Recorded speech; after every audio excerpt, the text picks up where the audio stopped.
গ্রামটি ছিল সবুজে ঘেরা, নদীর পাড়ে অবস্থিত একটি শান্তিপূর্ণ গ্রাম।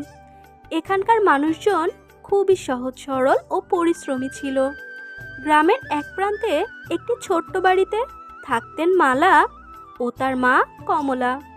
মালা ছিল অত্যন্ত রূপবতী, আর তার রূপের কথা গ্রামের সবাই জানত। কমলা সবসময় মালার রূপের প্রশংসা করতেন, আর এ নিয়ে তার অহংকারের কোনো সীমা ছিল না। তিনি প্রতিবেশী, আত্মীয় স্বজন, এমনকি অচেনা লোকদের কাছেও তার মেয়ের রূপের কথা বলতে থাকতেন।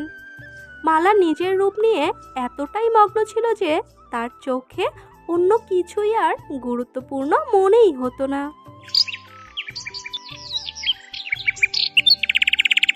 একদিন গ্রামেরই এক যুবক রমেশ মালাকে দেখে তার রূপে মুগ্ধ হয়ে যায়। রমেশ ছিল কুসুমপুর গ্রামেরই একজন পরিশ্রমী ও দায়িত্বশীল যুবক। সে মালাকে বিয়ের প্রস্তাব দেয়, আর মালা ও কমলা তাতে রাজিও হয়ে যায়। বিয়ের পর মালা রমেশের বাড়িতে চলে আসে। রমেশের বাড়িতে থাকতেন তার মা শান্তি। শান্তি ছিলেন খুবই ধৈর্যশীল ও একজন পরিশ্রমী মহিলা। তিনি তার ছেলে রমেশকে নিয়ে খুবই গর্বিত ছিল। কিন্তু বিয়ের পরেও মালার স্বভাবের কোনো পরিবর্তন হয়নি। সে নিজের রূপ নিয়েই ব্যস্ত থাকত, আর সব কাজ শান্তির ওপর চাপিয়ে দিত। রান্না বান্না, ঘর পরিষ্কার, কাপড় ধোয়া, সব কাজই শান্তিকে করতে হতো। মালা শুধু আয়নায় নিজের রূপ দেখত আর সাজগোজে সময় কাটাতো। শান্তি কখনোই কোনো অভিযোগ করত না। যত দিন যেতে থাকলো তার ওপর কাজের চাপ ততই বেড়ে চলল। তিনি ধীরে ধীরে অসুস্থ হয়ে পড়লেন, কিন্তু মালা তার দিকে কোনো ভ্রুক্ষেপই করল না।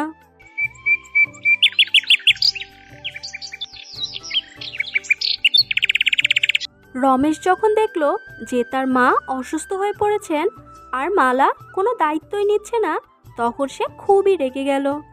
রমেশ বুঝতে পারল যে শুধু রূপ দিয়ে সংসার চলে না, দরকার দায়িত্ববোধ ও মানবিকতা। রমেশ মালাকে তার মায়ের বাড়িতে ফিরিয়ে দিল। কমলা ও মালা এই ঘটনায় খুবই লজ্জিত হলো। তারা বুঝতে পারল যে শুধু রূপ নিয়ে অহংকার করে কোনো লাভ নেই।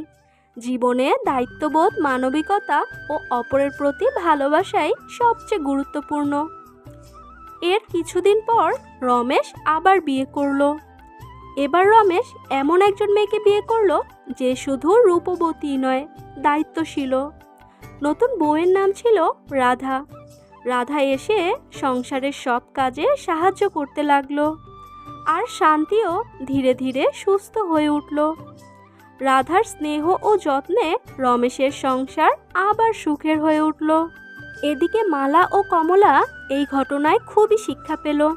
তারা বুঝতে পারল যে শুধু বাহ্যিক সৌন্দর্য নয়, ভিতরের সৌন্দর্য ও দায়িত্ববোধই মানুষকে প্রকৃত অর্থে সুন্দর করে তোলে।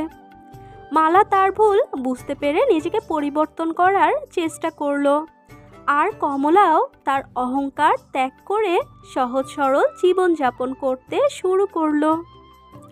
এই গল্প থেকে আমরা শিখতে পারি যে শুধু বাহ্যিক সৌন্দর্য নয়, ভিতরের সৌন্দর্য ও দায়িত্ববোধই মানুষকে প্রকৃত অর্থে সুন্দর করে তোলে। কুসুমপুর গ্রামের মানুষজনও এই ঘটনা থেকে শিক্ষা নিয়ে আরও বেশি দায়িত্বশীল ও মানবিক হয়ে উঠল।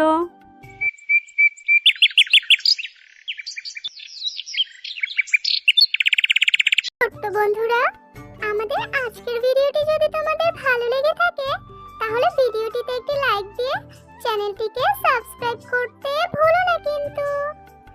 আর আমাদের গল্পটি তোমাদের কেমন লেগেছে কমেন্ট করে জানিয়ে দিও। আর এরকম মজার মজার গল্প যদি তোমরা আরো দেখতে চাও তাহলে চ্যানেলটিকে সাবস্ক্রাইব করে পাশে থাকা বেল বাটনটি